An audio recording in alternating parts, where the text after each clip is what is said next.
We've got Mrs. Olushola Bankole, who is the President, National Association of Proprietors of Private Schools, NAPS. She joins us from the FCT. Good morning, and thank you for joining us today. We also do have Ademola Abbas, who is a Professor of International Law, also joining us via Skype from Ogun State. Good morning, Prof, and thank you for joining us as well today. Thank you. All right, let me start with you, Mrs. Bankole. Now, this is a big decision. Yes, there's been a lot of back and forth about it. Many hoping that we get all things sorted out as the students go back. So if you give us the background now, what kind of conversation went on for us to come to this decision? Because we understand that part of the stakeholders included your association that had this meeting with the Ministry of Education authorities before this announcement was made. Yeah, there have been, like you said, a lot of conversations at different fora to see to how schools will reopen safely. And by the way, I'm the chairman for NAPS FCT chapter. And yes, we were part of the conversation that went on yesterday. And what we've been asking for is safe reopening, knowing that while the children are at home, a lot of issues are coming up. We are seeing a lot of vices going on because a lot of them are not effectively engaged. Of course, we know a lot of private schools are getting things done. We're online, the children in our schools are learning, majority of private schools. But we still have some of our private schools that are low-income private schools. And we are also concerned sincerely about the children in the public schools because we know they are going to interact with children, across Nigeria. So we've been asking that the government look at how to come up with a protocol. Of course, in FCT, for instance, we had the protocol and plan submitted as early as May. And we have also held trainings, intensive trainings for all our members. And I know a lot of states of Nigeria, NAPS associations have also held trainings for their members on what to do, what COVID really is, and all of that. And we've been concerned that if the children do not go back to school, Nigeria is going to have to pay dearly for it over time. Of course, we don't want to just open. We don't want schools just opened. We want safe reopening of schools. And we have looked at what is happening in other countries that have opened. We have learned how they did it and all of that, and we have put things in place. And so we are glad that we have come to this point. So what were the conditions preceding or the conditions that needed to be met before the schools are reopened and then considered safe to be for students to go back to school? Yeah, some of the conditions include that we should have temperature checks, such as, we should have the infrared thermometer in our schools. And I can assure you that there is hardly any private school right now that hasn't got. They may not have got enough for the population of their schools, but definitely, particularly for this phased reopening that we are trying to do now with the exam classes alone coming up at first, I'm sure that schools that have such students in their schools must have enough thermometers to get them ready. Another key item to get is the hand washing stations, which I believe schools that have such classes already also have, and other schools, even with nursery, primary, have procured. For instance, in FCT, we have our cooperative society in the association has helped members to procure this, even though some of them had to procure it on credit because there was no fund to get that done. But definitely, then we also have had to train our teachers. We have had to to come up with a committee on health, and then whatever health policy every school had prior to now, during this COVID, we have been asked to review it to cater for whatever challenges or issues that will come up. Another thing we were asked to do, which most of us have done, is to get a link with a nearby recognized government hospital so that in case an incident happens, we can easily get across. But of course, we were asked to have an isolation center, though we know that is not like having like an hospital within a school, but like at least maybe a room or somewhere where we can, separate, in case something comes up in the school during the school time, we can separate those that have any issue, call up their parents, and then get across to the So were those supposed to be ready before this announcement, or before the exam starts, you put them in place? They were supposed to be ready by now. Does your like in school, for FCT, instance, have the everything? Department for Quality Assurance, okay, Does your school have everything, all these I've items you been mentioned? going around,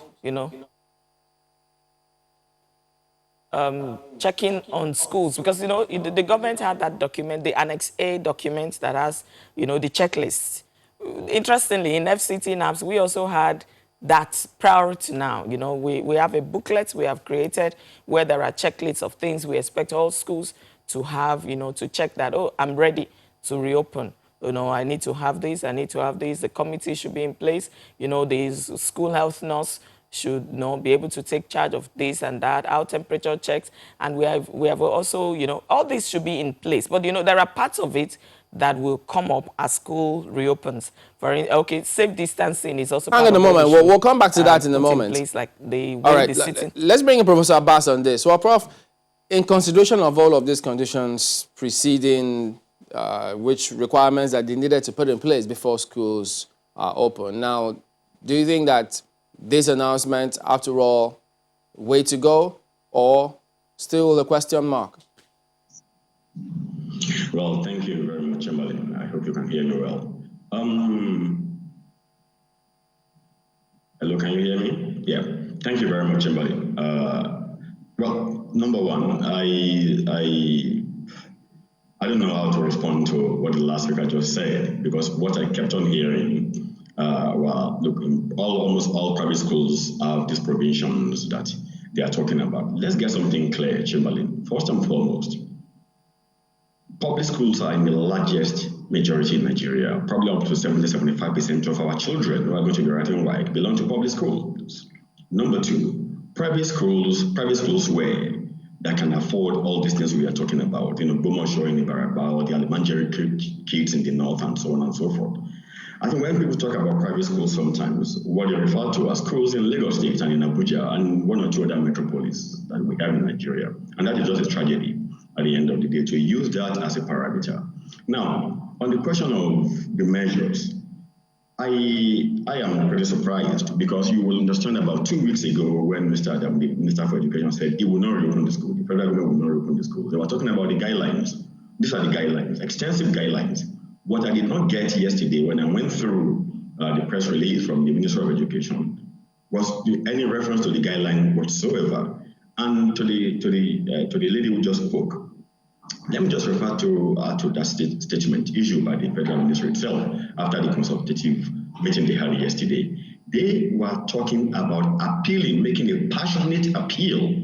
This is the federal Minister of Education making a passionate appeal to the federal government of Nigeria through the Presidential Task Force to help them, and also publicly spirited Nigerians, whoever they are, to assist schools across Nigeria to provide all these things, to fast track, let me use the language, to fast track providing assistance to all schools in Nigeria. Can you beat that? In 2 weeks, that is between now and August 17, that you'll be writing WAEC, you want the federal government of Nigeria and public spirited Nigerians to provide all these measures. It just doesn't make any sense at all.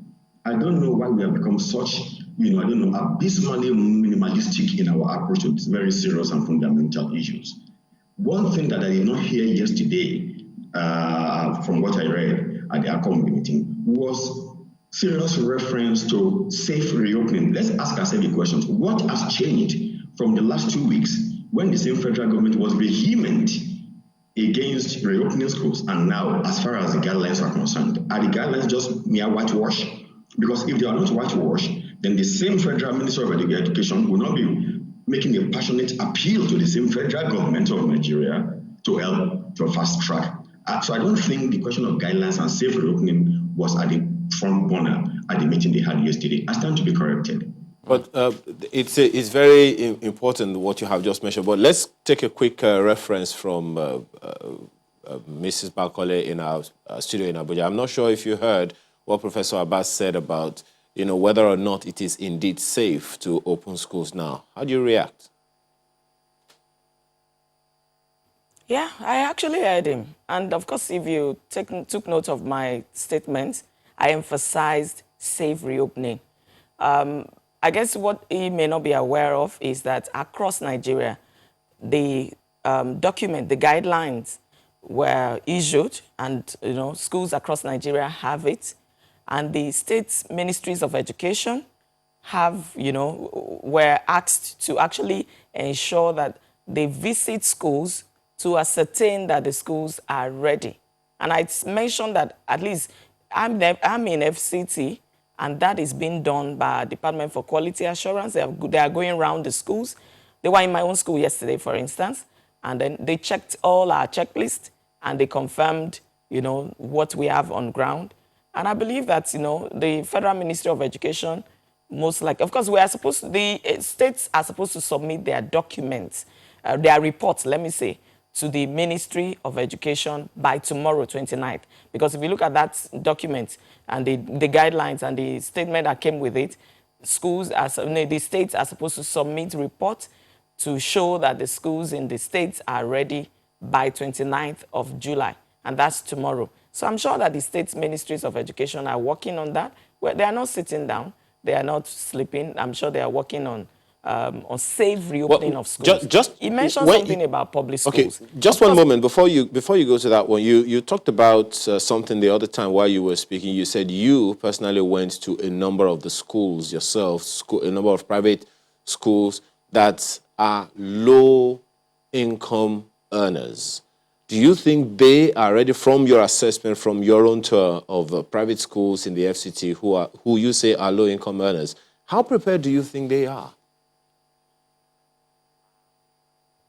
As an information, the bulk of our members across Nigeria are low-income schools. That's the truth. We just have a few schools that are on the medium level and then the high level. Majority of schools in NAPS, National Association of Proprietors of Private Schools, are low-income schools. And we are so collegiate in ensuring that our members are prepared to reopen safely. I mentioned that earlier that I didn't say I visited them to check they have, but the Department for Quality Assurance and the state ministries of education by now, I'm sure, are already doing that. I can speak effectively concerning FCT. And then I know that those low-income schools, I said, for instance, across Nigeria, our national president is also part of this. We have had a lot of webinars where we have had trainings and where we have had, asked that cooperative societies of NAPS should support the low-income schools in securing and procuring some of those items. I know Lagos State NAPS, for instance, procured, I can't recall the number now, of the hand washing stations for their members. And that cuts across the state. So including the low-income private schools, they are being catered for. And, the emphasis for us is safe reopening. We don't just want to open schools. We want, because we are concerned also about our own health and the health of our staff, as well as the children. And so safe reopening is what we actually have been targeting. And then, we have put things in place, and we feel that the phased reopening will really help to even measure. If we just all sit down and nobody is doing anything, we won't be able to know, how far or how well the schools are prepared. All right, let me take this back to Professor. That's why Professor. we are so concerned about public schools. Yes. Let me take this back to Professor Abbas now. You heard her. I'm sure you have a response to that. But then there's something that she said which I think is critical and will perhaps need to speak to that, which is the fact that the state ministries of education will be going ahead to enforce some of these things and make sure we do the needful. perhaps the emphasis should not only be on the ministries of education in these states, but the officials that are in charge. How effective do you see them being? Well, I hope you can hear me. Yes, go ahead. Well, thank you very much, Ayo. It's quite interesting. When the last speaker spoke, she talked about ministry, taking steps and other people. No, there's no doubt about the fact that ministries of education will not be sitting on their hands in this. They're working, no doubt they'll be working. But number one, we are talking about schools reopening barely just 1 week from now. We're talking about August the 4th from now. Don't forget, we are going to Salah weekend before then. Probably the country will shut down maybe on Friday, which is Salah day. Then, there is a weekend. Then we have Monday. Then we roll into on the 4th. And then suddenly we are going to back to school. So is it between now and then that all the ministries of education in Nigeria will be able to put all the measures in place? That's number one. Number two, what I said earlier on was that if the federal government was sure, if all the ministries of education in Nigeria were sure, if all the associations present yesterday were sure that the guidelines for safe reopening have been complied with, or are going to be, or have any chance of being complied with by, the school before reopening, there will have been no need for them to be making a passionate plea to the federal government and to public spirited Nigerians to reopen, to fast track their system. So my worry is on two levels. Number one, that the guidelines, as far as I'm concerned, are not being really adhered to, or may not be adhered to. Then number two is the fact that there is just not enough time for that to take place. Then let me quickly add, as I said earlier, when you talk about private schools in Nigeria, the vast majority of even the private schools are in the rural areas, in low-income, areas of the country. Imagine a private school, compare a private school in Ikoyi, for instance, where I'm sure that woman was speaking to, or in FCT, in Lagos or in FCT. Compare them to the ones in Ijebu-Ode, in Ibarapa, in Osun, in Ogbomoso, in all those hinterlands across the country. Where they call them private. When you see some of these private schools, you'll be shocked. Sometimes they're just rooms that you just put a couple of kids, a few kids there, and how much do you pay their teachers? So they are not in any position to be able to mobilize this kind of resources. Even the private schools in the metropoles, that is to say in Lagos, Ibadan, Abuja, Benin, and other places, there is not just enough time to be able to put all these resources in place. So nobody is saying that the Federal Ministry of Education or the state ministries are not going to work. Of course, they're going to work, but we are saying the time is just appallingly short for that. And for me, I stand to be corrected. I want to know what has so significantly shifted from the psychology and the psychic of the federal government of Nigeria 2 weeks ago, as far as the guidelines are concerned, and yesterday when this very important decision was taken. But if you take it further, there is a fundamental question to be asked and to answer about the logicality, the intelligibility, and the seriousness in the decision to reopen school on August 4 and steamroller students in to go and write WAEC from August 17. What you are saying is that these students who have spent 6 years in school, who are facing the most monumental exam in their own grade level, which is WAEC, whatever you call it, will only have 2 weeks at the back of a debilitating COVID, pandemic, which has decimated some of their families, which has affected the national psychic, which has destabilized our living, and so many things. These kids are going to school already traumatized by COVID. They are going to school anxious about COVID. They are going to school anxious about parents who cannot fend for themselves anymore, who have been out of job, and so many things. And then we are giving them 2 weeks to go and produce miracle. What I don't get is all this comparison with, if Ghana is ready, look, level of seriousness across countries all over the world differ, for goodness sake. Let's get that clear. Countries differ from country. So their exit students SS3, yes, they are going to graduate. So where do they graduate to? We haven't opened universities. Suppose ASU strike continues for the rest of the year, so then what happens? Then the exit students from SS3 now that we want them to pass WAEC on August right WAEC from August 17 till whenever they pass the exams. Where exactly are they exiting to? Which schools are they exiting to? If tertiary institutions. Okay, just hang on a minute. Well, Mrs. Bankole, there are lots of issues that you need to respond to on that one. First is the condition with which these students are going to write those exams, are they the best? Because already many fear that, look, the performance, the results definitely may not be as good as it ought to be, given the circumstances under which they need to write these exams. Is that something of concern? Definitely, it is. But you see, what I want to emphasize again is we're not just, we've been having conversations, you know. Thank you for the first question you asked, you know, when we started. There have been conversations, there have been plannings, there have been, you know, trying to reach. But at a point, you know, we were so worried that we weren't getting government to even bring us to the table as stakeholders. And this brings to mind the need for the federal government of Nigeria to see education as a very key part of what they are supposed to be doing.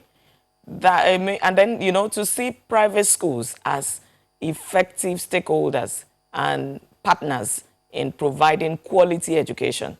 You see, Dr. Abbas was saying that what happened within 2 weeks. It was in 2 weeks. We've been home, at least we started getting to prepare for reopening, I believe, since beginning of June. Since the first, we've had late in May, really.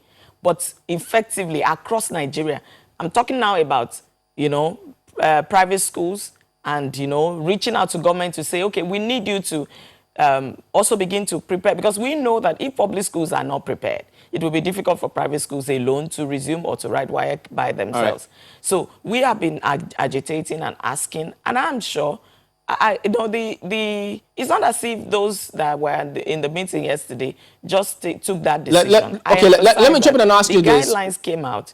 We're winding down now. Could you tell us, part of that, because we understand that private schools, even schools generally, were seeking for support across board because they've been badly hit. They need resources. Yeah. What have you received and from who?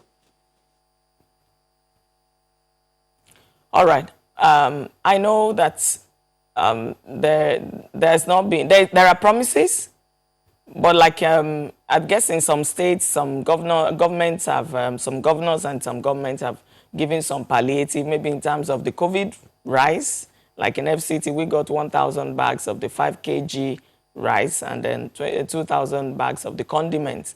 But like I said, that's not enough. One thing that should be sure in our minds is that for your school or for the whole of FCT? Training by the whole of FCT.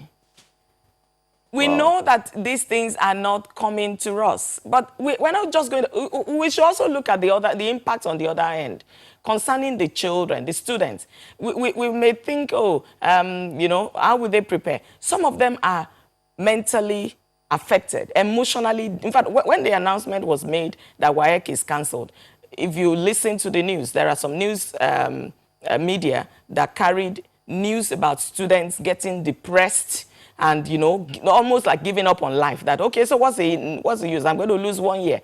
So we need to, in doing this, we're also helping the students' psyche. We're helping their mindset. A lot of them, of course, the federal government, you know, have the, and particularly Lagos State government actually have the on-air education or learning that takes place through radio, through TV, and all of that. And all right, Mrs. Bankole, we need to anchor at that point. State government to help the public schools as well. Mrs. Bankole is the president of the National Association of Proprietors of Private Schools, the chairman for FCT chapter. Thank you for your time here today. And then Professor Abbas is a professor of international law. Thank you as well for your perspectives this morning.